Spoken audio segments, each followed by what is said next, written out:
Hello, English learners. Welcome back to the Speak English with Bible podcast, your favourite comfy spot to practice simple English with natural, friendly conversations. I am David. How are you doing today? I hope you're having a peaceful week, but let me ask you a very honest question. Have you ever messed up so badly that you just wanted to run away? Or maybe you were given a job that felt so overwhelming, you just wanted to hide under your blanket. We've all been there. Life gets hard, we fail, or we get scared. Our first instinct is often to run far, far away. Today, we're talking about a man who did exactly that. His name is Jonah. He was a prophet in ancient Israel. A prophet's job was simple, but very difficult. They had to listen to God and deliver his messages to the people. Usually, prophets obeyed right away. But one day, God gave Jonah a message he really, really hated.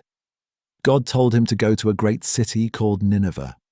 Now, you've got to understand the history here. Nineveh was the capital of Assyria. And Assyria was Israel's worst, most terrifying enemy. The people of Nineveh were famous for being cruel and wicked. They were the bad guys. So, Jonah didn't want to save them. He wanted God to punish them. I think I'd feel the same way if I were in his shoes. So what did Jonah do? He ran away. He went to the port, bought a ticket, and got on a ship sailing in the exact opposite direction. He was heading to a faraway place called Tarshish. He actually thought he could hide from God. Wow! Talk about a crazy plan. But can you really hide from the creator of the universe? Today, we're going to find out. This is a wild adventure about a massive storm, a giant fish, and the beautiful gift of second chances. Are you ready to see what happens when you try to run away? Grab your warm drink, get comfortable, and let's dive into the deep waters of this amazing story. Jonah went down into the very bottom of the ship and fell into a deep, heavy sleep. He probably thought he was finally safe. Have you ever tried to ignore a huge problem by just going to sleep? I know I have. Sometimes pulling the blankets over our heads feels like the only solution, but God wasn't going to let Jonah go that easily.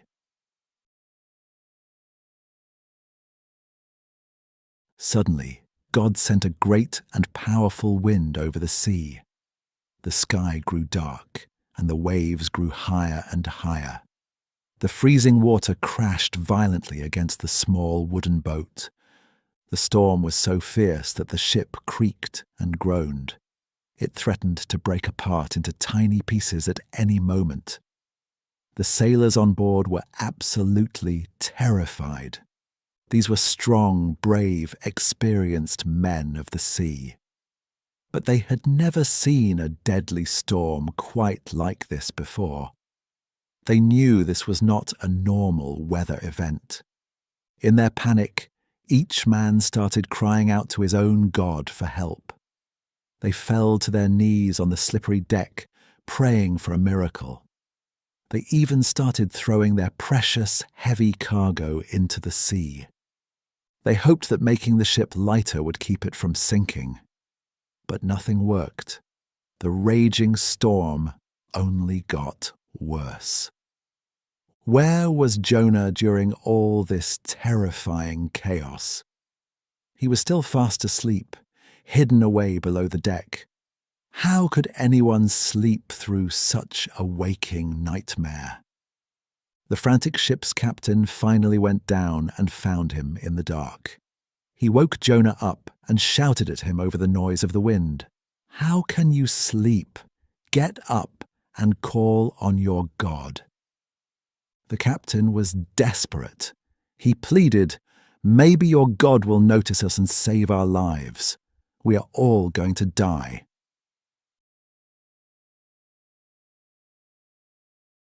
Meanwhile, the frightened sailors decided to cast lots to see who was to blame for this terrible danger. Casting lots was a bit like rolling dice to find an answer. And guess what? The lot pointed directly, perfectly, to Jonah.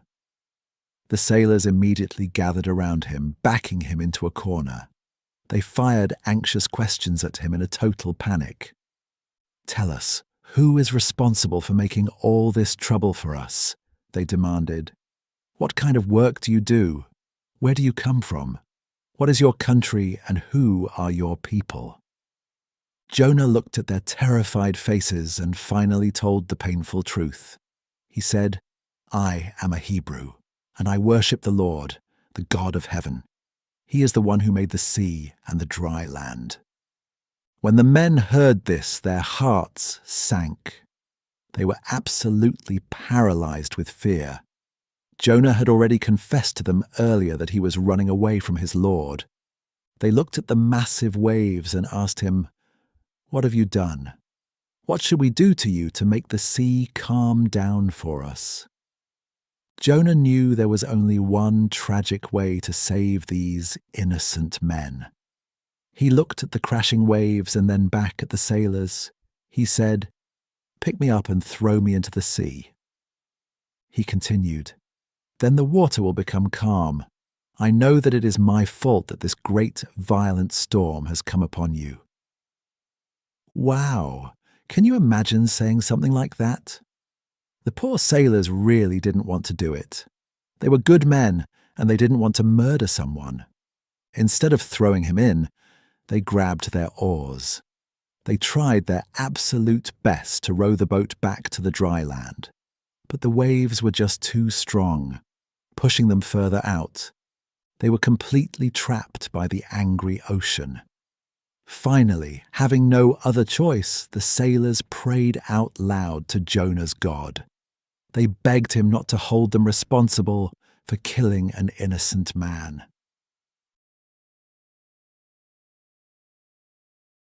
Then, with heavy hearts, they picked Jonah up. They threw him overboard into the raging, dark, freezing water. The very moment Jonah hit the water, something incredible happened. The furious, screaming sea instantly grew completely calm. The wind died down and the storm stopped. The sailors were amazed and deeply moved. They immediately offered sacrifices to the Lord and made vows to him. But what about our friend Jonah? He was rapidly sinking down into the deep, black ocean. Cold seaweed wrapped tightly around his head. His lungs burned. He thought he was going to drown right there in the dark. He truly thought this was the sad end of his story. But God had a very different, unexpected plan. God sent a huge, mysterious fish to swallow Jonah. One giant gulp, and Jonah was completely gone from sight. But he wasn't dead. By a sheer miracle, he was alive. He was trapped deep inside the squishy, dark belly of this massive fish. Can you imagine how pitch black and smelly it was in there? Ugh! It must have been the most terrifying, claustrophobic experience in the world. Jonah stayed trapped inside the fish for 3 days and 3 nights. It gave him a lot of quiet, uncomfortable time to think about his selfish choices. Sitting in the darkness, Jonah finally broke down and began to pray. He didn't just ask for a quick rescue. Instead, he sincerely thanked God. He praised God for not letting him drown in the ocean. He promised to keep his vows and stop running.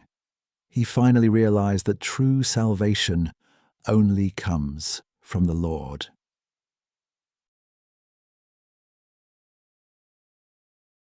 God heard Jonah's muffled, tearful prayer from the very bottom of the ocean.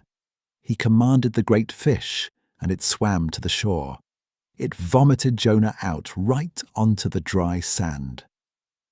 Oh, what a messy, sticky, absolutely wonderful rescue. Jonah was finally back on solid land, breathing fresh air again. Then the word of the Lord came to Jonah a second time. God didn't yell at him or punish him further. God simply said, "Go to the great city of Nineveh and proclaim to it the message I give you." This time Jonah didn't dare run away.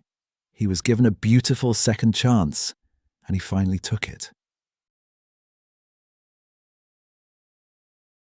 He obeyed God's voice and started the long, dusty journey to Nineveh.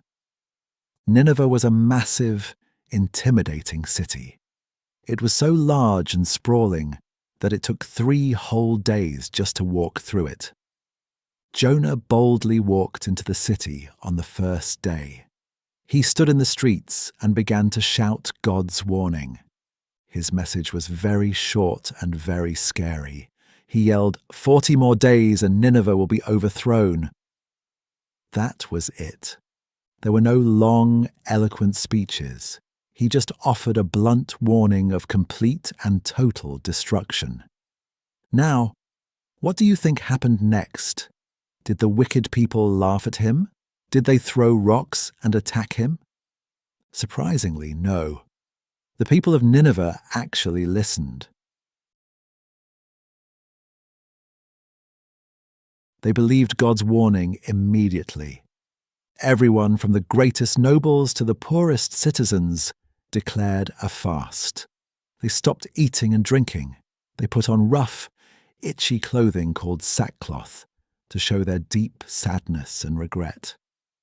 Even the powerful king of Nineveh heard the news. He stood up from his throne, took off his expensive royal robes, and sat down in the dust. The king issued an urgent city-wide decree. He commanded every person and every animal to be covered in sackcloth. He ordered everyone to pray urgently to God and to completely give up their evil, violent ways. He said, "Who knows?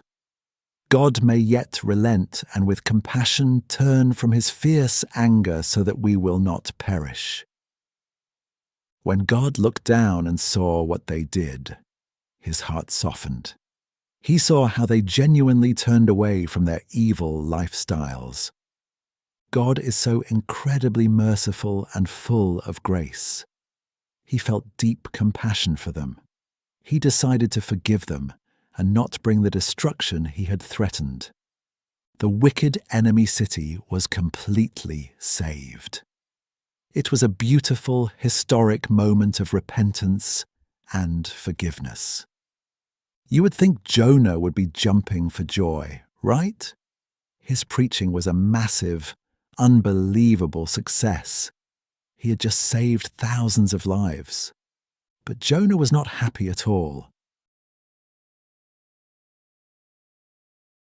In fact, he was absolutely furious.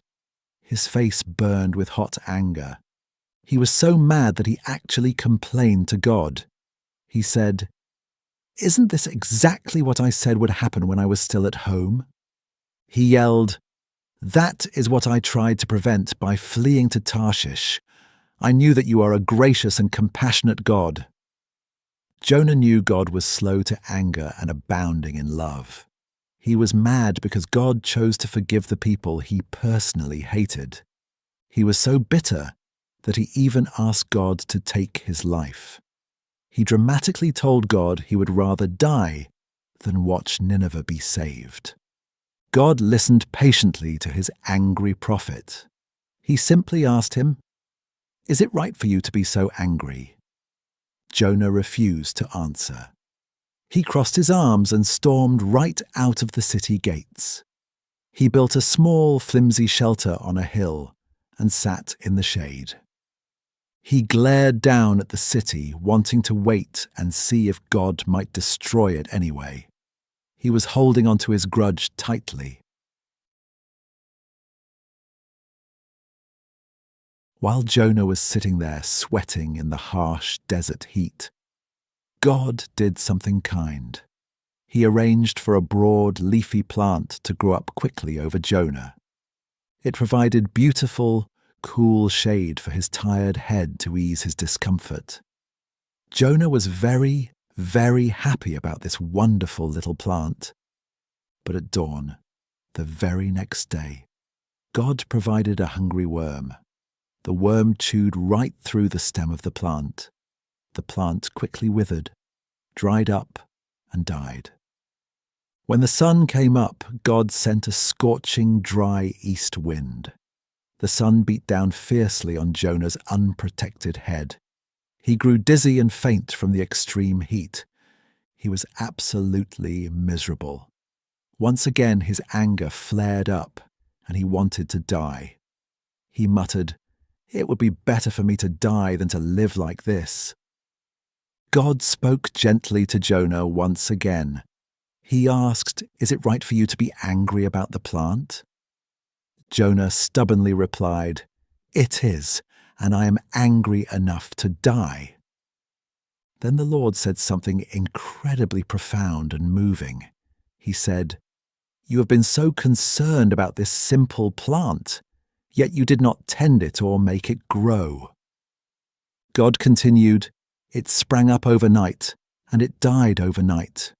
You loved it, even though it was temporary. And should I not have concern for the great city of Nineveh?" God asked. "There are more than 120,000 people there who don't know their right hand from their left, and also many innocent animals." God was teaching Jonah a massive, humbling lesson about the wideness of his grace. God's boundless love isn't just for us, or our close friends, or our own nation. His endless love and deep mercy are for everyone in the world, even the people we consider our enemies. Wow. That is such a heavy, beautiful, and challenging truth, isn't it? The book of Jonah ends right there on that lingering question, leaving us to look deeply into our own hearts. Now that we've safely sailed through this incredible, stormy journey, let's look at some of the interesting English expressions we use today. It's time to sharpen up our vocabulary skills. Welcome to our word workshop. I know learning new vocabulary can sometimes feel a bit difficult, but you are doing wonderfully. Let's look at 7 important words and phrases from today's wild adventure. Our first expression is fast asleep. It means sleeping very deeply, just like Jonah on the bottom of the boat. Repeat after me. Fast asleep. Example 1. The tiny baby is fast asleep in her warm bed.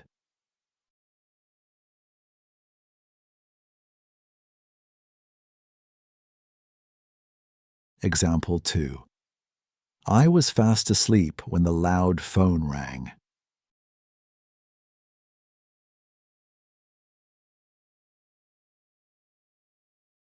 Our second word is desperate.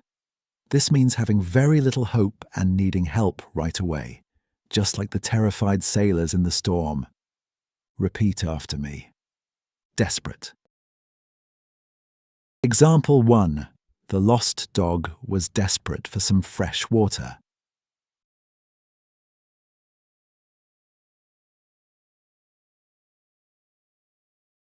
Example 2. The captain made a desperate attempt to save the sinking ship.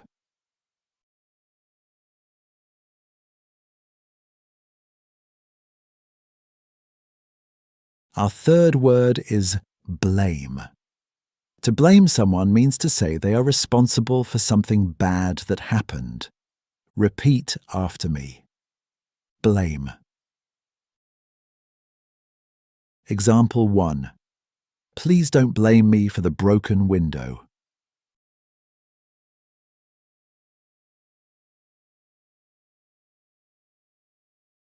Example 2. He always blames his little brother when things go wrong.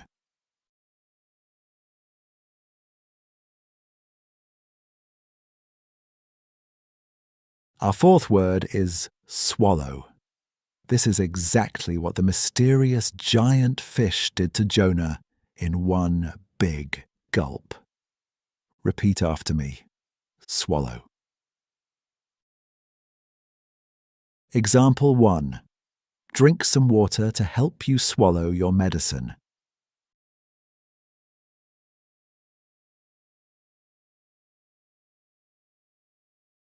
Example 2. I have a bad sore throat, and it really hurts to swallow.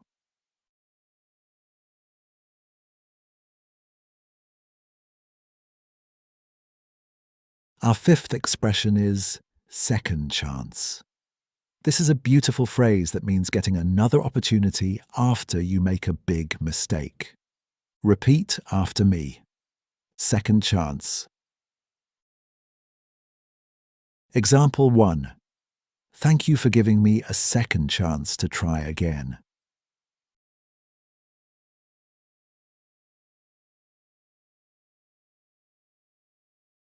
Example 2. Everyone in this world deserves a second chance in life.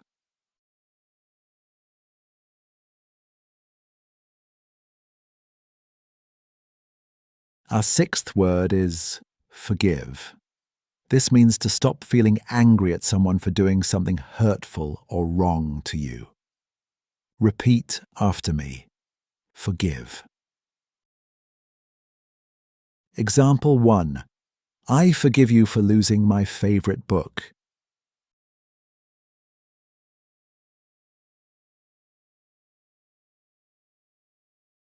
Example 2. It is sometimes very hard to forgive an enemy.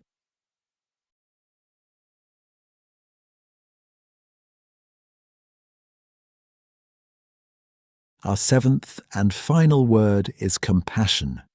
This means feeling deep sympathy and wanting to help someone who is suffering or lost. Repeat after me. Compassion. Example 1. The kind doctor showed great compassion to the sick man.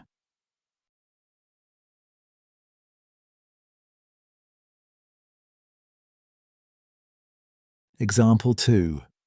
We should always have compassion for those who are struggling.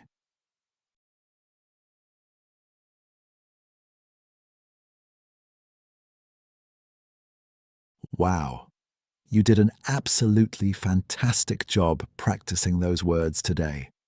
I am so proud of your dedication and hard work. Now that we understand these beautiful words, let's take a quiet moment to really think about Jonah's journey. What is God trying to teach our hearts through this ancient story? Let's talk about it. Have you ever felt like Jonah? Maybe you made a huge mistake, or you feel totally unqualified for what God is asking you to do. It is so easy to just want to run the other way. But here is the beautiful, comforting truth we learn from this story. You can never run so far that God's incredible grace cannot reach you. Even in the deepest, darkest storms of your life, He is right there. He is the true God of second chances. He doesn't just offer forgiveness to our enemies or to the people we think are wicked.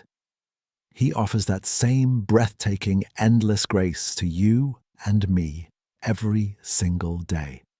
So if you are hiding in the dark belly of a difficult situation right now, please don't give up. Call out to Him.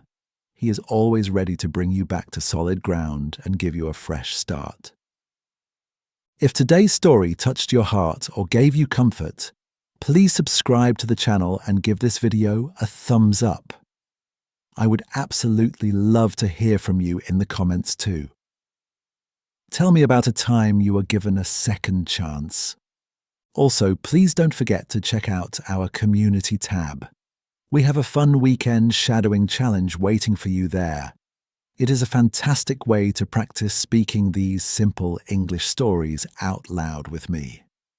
Thank you so much for spending your valuable time with me today.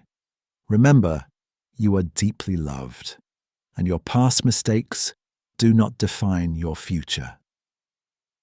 Keep practicing, keep praying, and I will warmly welcome you back next time. Goodbye.